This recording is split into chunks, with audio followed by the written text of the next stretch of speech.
On va clôturer ce chapitre, se dépasser grâce à un mental d'acier, en accueillant notre dernière intervenante pour ce chapitre. Elle s'appelle Naïs.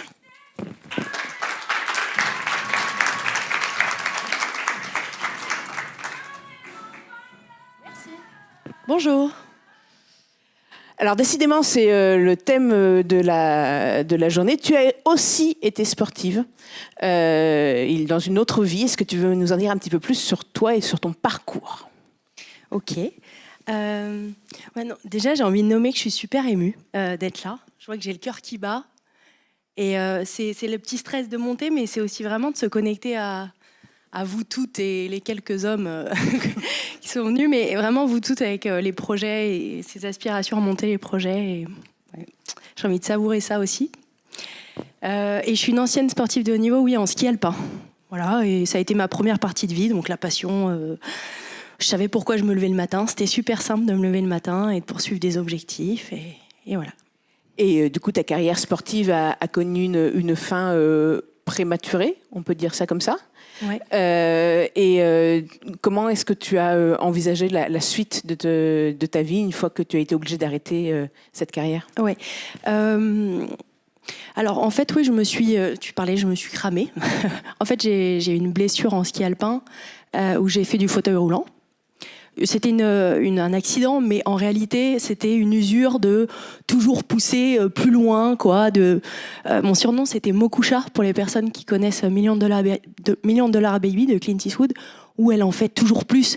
Et elle en est fière aussi, c'est vraiment constitutif de son identité. Et moi, j'étais fière qu'on m'appelle Mokusha.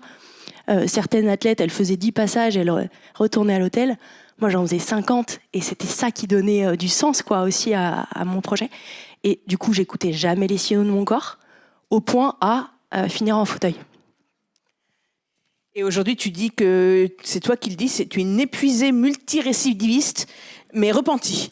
Ouais, passionnée en fait, passionnée, épuisée multirécidiviste, et aujourd'hui repentie parce que cette passion, on en parle depuis tout à l'heure. Moi, ce thème, c'est le thème de ma vie en fait. J'essaye de le comprendre, j'essaie de l'apprivoiser. J'étais passionnée du ski. En fait, j'ai compris que j'étais passionnée par le fait d'être passionnée. Et donc, j'avais beau me cramer en ski, je change, je fais une école de commerce, je commence en conseil, je me recrame. Je me lance en entrepreneuriat, je deviens maman, retour de congé congé maternité, je me crame. Et à la fois, ça me porte. J'adore être passionnée. Et en même temps, à chaque fois, pourquoi ? C'est ça qui fait que je peux aller frôler l'épuisement. Et je crois aussi, c'est pour ça que j'adore être émue aussi. Hein. Mais c'est pour ça que je suis émue de voir cette flamme qu'on a toute sur moi et comment on en prend soin dans la durée. Je sais plus la question. C'est pas grave. Je vais t'en poser une autre, comme ça au moins ça sera...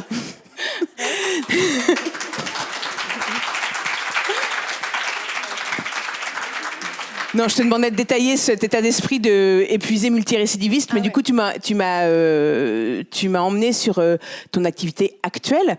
Donc aujourd'hui, tu accompagnes les gens et tu accompagnes les dirigeants justement pour éviter de se cramer. Ouais. Et tu essayes de les faire apprendre de tes propres expériences. Ouais. Et du coup, quand on préparait ce forum, tu m'as parlé de ton concept de passion équilibrée. Ah oui. Comment est-ce qu'on arrive à la passion équilibrée ? Ouais, merci pour ce rappel.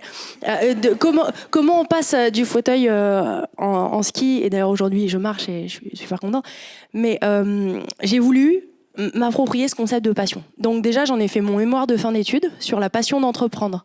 Et j'ai étudié notamment les différences quand on entreprend en tant qu'homme ou en tant que femme.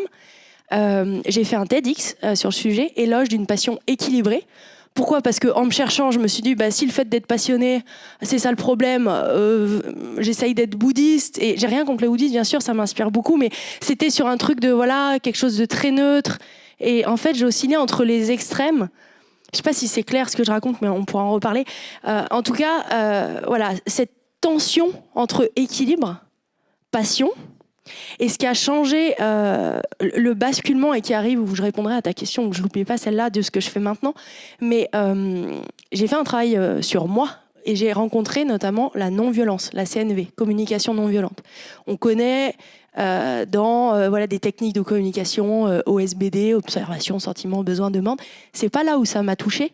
C'est pas dans la non-violence, peut-être entre les êtres humains, si bien sûr, mais c'est aussi d'abord à l'intérieur de soi, entre nos parts, entre la part qui aime vibrer, qui aime sentir l'excitation, l'entrepreneuriat, d'en faire, enfin de poursuivre son rêve, et aussi la part qui a peut-être besoin de repos, de ressourcement. Et c'est pas un ou entre ces parts. En tout cas, moi, c'est là où il y a eu un déclic et une rencontre avec la non-violence, qui est aujourd'hui au cœur de ma pratique. C'est on met du et entre les besoins de mes parts, entre les besoins des êtres humains et de la nature, etc. Il y a eu cette première rencontre avec la CNV. Il y a eu une deuxième rencontre avec la thérapie en intelligence relationnelle. C'est un modèle thérapeutique basé sur la théorie de l'attachement, basé sur les parts de soi, l'IFS, et puis le système nerveux, pour vraiment avoir cette approche corporelle. Tout à l'heure, c'était une question. Et thérapie, coaching, CNV a fait que j'ai fait ce travail sur moi, et enfin, j'ai pu sortir de ces schémas répétitifs dans lesquels j'étais complètement engluée dans tous les domaines, en fait, dans lesquels j'allais. Et aujourd'hui, du coup, je me suis formée, et comme j'ai vu comment ça pouvait... vous savez, ce truc de « Ah, elle est comme ça », mais en fait, non, je suis plus exactement comme ça. Et c'est tellement au service de mes objectifs, de vos objectifs, quoi. Et du coup, je suis devenue coach professionnel, je suis devenue thérapeute en intelligence relationnelle et formatrice en CNV. Et donc, du coup, ces schémas répétitifs dont tu parlais tout à l'heure, comment ils se traduisent, par exemple, chez les personnes que tu accompagnes, quand ils viennent te voir, quel type de problématiques ils ont et quels outils tu as pour les faire sortir de ces schémas? Ouais.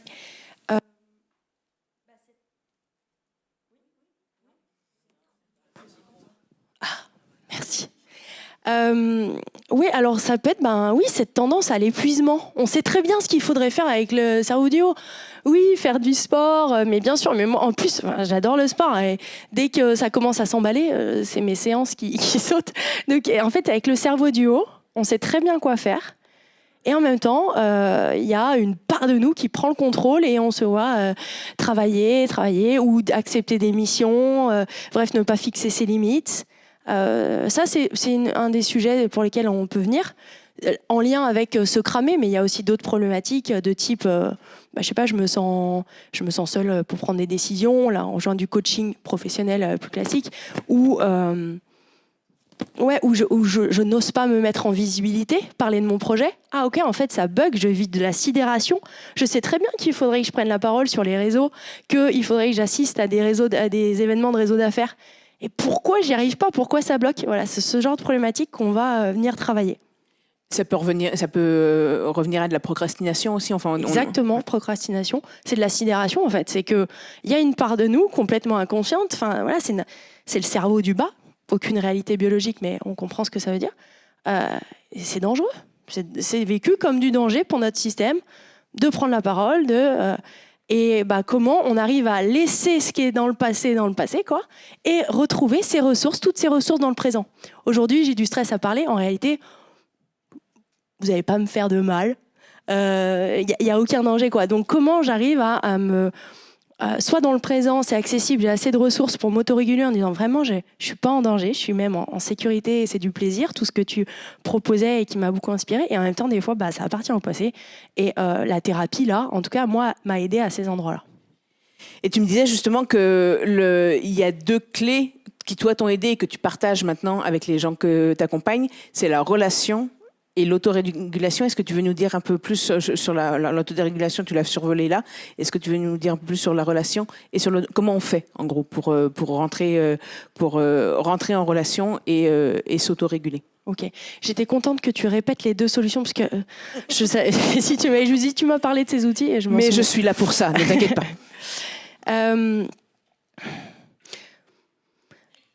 L'intelligence relationnelle, c'est un modèle thérapeutique, c'est déposé. Et le postulat de ce modèle-là, c'est que c'est dans la relation avec une personne qu'il va se passer des choses. On est des êtres humains, interdépendants.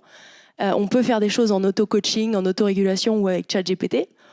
J'ai testé de parler à ChatGPT pour lui demander « je stresse, aide-moi ». Et en même temps, je revenais 2 heures après pour lui demander la même chose. Il y a comme un truc, une boucle qui n'était pas passée.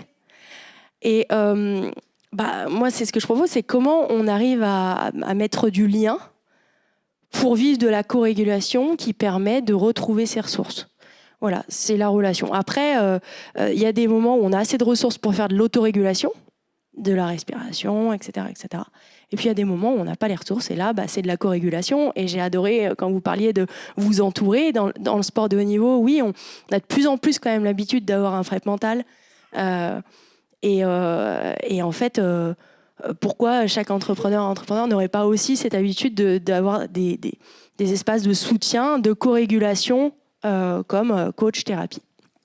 Alors, je reviens à ton business actuel. Après t'être formé, après avoir découvert ces outils, tu as des idées de packager une offre qui associait plusieurs techniques. Est-ce que tu veux nous en dire un petit peu plus? Ouais, merci. En fait, personnellement, j'avais j'ai une coach, et puis j'ai une thérapeute en intelligence relationnelle. Et je faisais des formations au CNV. Et en fait, j'ai voulu. Et donc, en fait, j'alterne. Je vois une semaine une coach, une semaine une thérapeute. Et pour moi, c'est vraiment, en tout cas, une clé déjà de bien-être, de bonheur et de performance, en fait. C'est une manière de prendre soin de moi. Et je pense qu'on a besoin de prendre soin de soi pour prendre soin des autres et du monde. Et notamment dans le monde actuel où il y a besoin de soins, en tout cas, et de non-violence. Et ça, c'est ma croyance. Et du coup, j'ai voulu offrir ça dans un accompagnement hybride, coaching et thérapie, pour être cet espace de soutien, de relation de toutes les personnes qui ont envie de faire ce qui est important pour elles. Donc, du coup, concrètement, comment ça se passe? Bonjour, je m'appelle Anne. Oui, bonjour, je Anne. suis dirigeante d'une entreprise dans la communication et voilà. Ouais. Et du coup, je me sens un petit peu dépassée par mon quotidien. J'ai du mal enfin voilà, je sais ce que je devrais mettre sur le papier, par exemple, pour développer mon business. J'arrive pas à passer à l'action. J'ai du mal à organiser un petit peu ma vision. Je viens te voir. Quels outils comment ça fonctionne ton coaching et qu'est-ce que tu peux mettre quel travail tu vas faire avec moi pour dépasser ça? Je vois dans ton regard que ma question ne te plaît pas. Non, mais en fait, tout à l'heure, je ne sais plus qui parlait il n'y a pas de recette magique d'outils. L'outil, c'est... je sèche. En fait, c'est-à-dire déjà... déjà, on aurait un rendez-vous découverte où je te poserai un peu plus de questions, tu vois, pour savoir ce que tu vis et pourquoi tu viens me parler. Mais ensuite, ce que je propose, c'est des espaces où on se rencontre régulièrement pour que tu puisses à la fois travailler des objectifs, tourner vers le futur. Tu veux aller là, comment tu y vas? Tu as besoin de quelles ressources? Tu as besoin de lever quels freins? Tu vois, cet aspect coaching futur. Et puis des fois, on viendrait voir un peu plus ce qui se passe dans le passé, et notamment par le corps, pour pouvoir traiter ce que tu n'arrives pas à faire alors que tu aimerais très bien le faire. Donc, on se verrait une fois par semaine, peut-être, si c'est la bonne fréquence, 1 heure, pour juste déjà que tu te déposes, tu vois, et que dans la relation, tu viennes te ressourcer pour aller vers ce qui est important pour toi. Je ne sais pas si c'est assez concret comme réponse. Non, c'est très clair. C'est très clair. On en parle depuis le début de l'après-midi. C'est l'accompagnement, c'est le fait de s'entourer de professionnels et d'experts dans les domaines. Et voilà, c'est juste pour que tout le monde puisse se projeter sur avec quoi tu repars quand on vient te voir. Okay. Et non, c'était très clair. Merci beaucoup. Okay. Du coup, si on revient sur le thème comment se dépasser sans se cramer, toi, de par ton expérience personnelle, de par les formations que tu as suivies, de par les expériences des gens que tu accompagnes, avec quoi on peut repartir là, cet après-midi? Quel serait ton conseil? On parlait de signaux faibles tout à l'heure avec Marie, qui ils sont pas les mêmes pour tout le monde. À quoi il faut faire gaffe en fait? Si il y avait une seule chose à laquelle il faut faire gaffe, à ton avis, ça serait quoi? De connaître ces signaux faibles pour pouvoir les reconnaître. J'aime bien parler d'autoroute. On a vraiment l'habitude de fonctionner comme ça. Et le but, c'est comment trouver un peu de ressources pour d'essayer d'aller emprunter peut-être le chemin de traverse où il y a aussi un peu plus de souffle. Voilà. Quelle était la question? C'est peut-être moi qui suis pas claire finalement. Non, mais je me perds. Comment est-ce que tu repères tes signaux faibles et quelle stratégie on peut mettre en place avant de se cramer? Ouais. Voilà, il y a du préventif, reconnaître les signaux faibles, se connaître. J'aime bien parler, tout à l'heure, il y avait le 3C qui a été donné. Moi, j'aime bien les 3 R. Ralentir, respirer, ressentir. Je le fais à volonté, quoi. Dès que j'ai un petit peu de temps, ça me permet de revenir un peu sur ce que je ressens. Les émotions, on en parle, ça fait un peu tarte à la crème comme sujet. Et en même temps, mais c'est grâce aux émotions qu'on est encore en vie, en fait, parce que c'est des messagers de « Ok, qu'est-ce que je perçois dans l'environnement et j'ai besoin de faire quoi pour prendre soin de moi, quoi, pour survivre ?» Et c'est ralentir, respirer, ressentir, me permettre de voir « Ok, je ressens de l'énervement, je suis agitée, je dois en faire plus, je dois finir cette proposition commerciale d'ici 23h, etc. » Ok, non, je ralentis, je respire, je ressens, en fait, je suis fatiguée. Comment c'est pour moi là d'aller... C'est quoi le plus petit pas possible que je peux faire pour aller nourrir ce qui est là, maintenant, important, et mon corps, il m'en parle. Et pour ça, et après, identifier le plus petit pas possible et puis y aller. Et puis, parce que la prévention est peut-être un accompagnement, de s'autoriser à faire ça, de s'autoriser à ressentir, c'est pas évident. Et de s'accorder ces plus petits pas possibles. Et moi, ce qui marche en tout cas, c'est... Et c'est tous les jours, c'est me reposer, prendre soin de moi, c'est contribuer à la performance durable de mon entreprise et voir plus loin. Tu parlais de mission tout à l'heure. Moi, en toute humilité, je pense que prendre soin de moi, c'est prendre soin des autres et du monde. Et j'ai envie, et ça me donne les frissons d'en parler, parce que je pense qu'on a besoin de prendre soin de nos ressources qui sont limitées, alors que nos aspirations, elles sont infinies. Voilà. Merci Naïs. C'était un petit peu décousu. Mais... C'était un petit peu décousu, je m'en excuse, mais est-ce que toi, tu as eu l'impression de faire passer tous les messages que tu avais envie de faire passer aujourd'hui ? Ouais, parce qu'en vrai, j'ai kiffé. Et puis, en fait, je suis assez à l'aise. C'est aussi de l'authenticité et de pas me souvenir, de pas avoir tout dit. C'est totalement OK. Merci. On va prendre des questions. Est-ce qu'il y a des questions pour Naïs ? Oui, là-bas. Le micro arrive.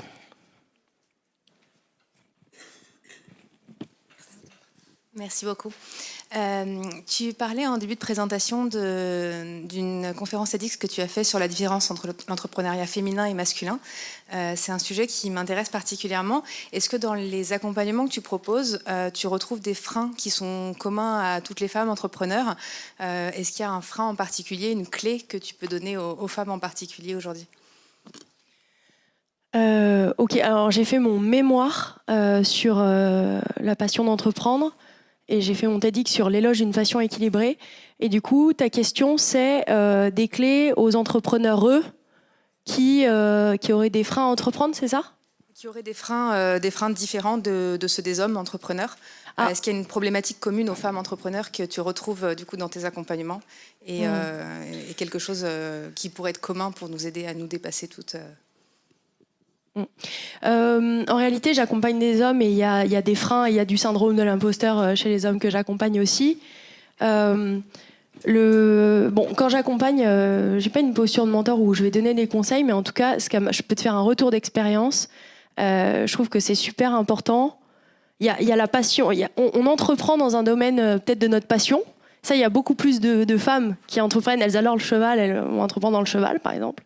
J'y connais rien, donc et comment, en fait, pour durer, on va s'assurer d'acquérir les compétences qui sont nécessaires pour tenir un business.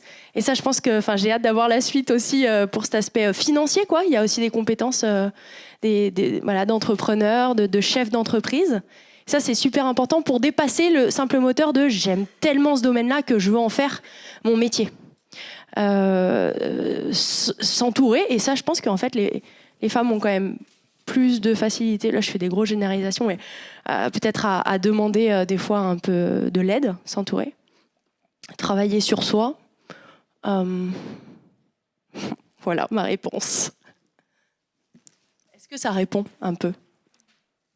Est-ce qu'il y a d'autres questions pour Naïs ? C'est tout bon ? Merci beaucoup. Merci Anne.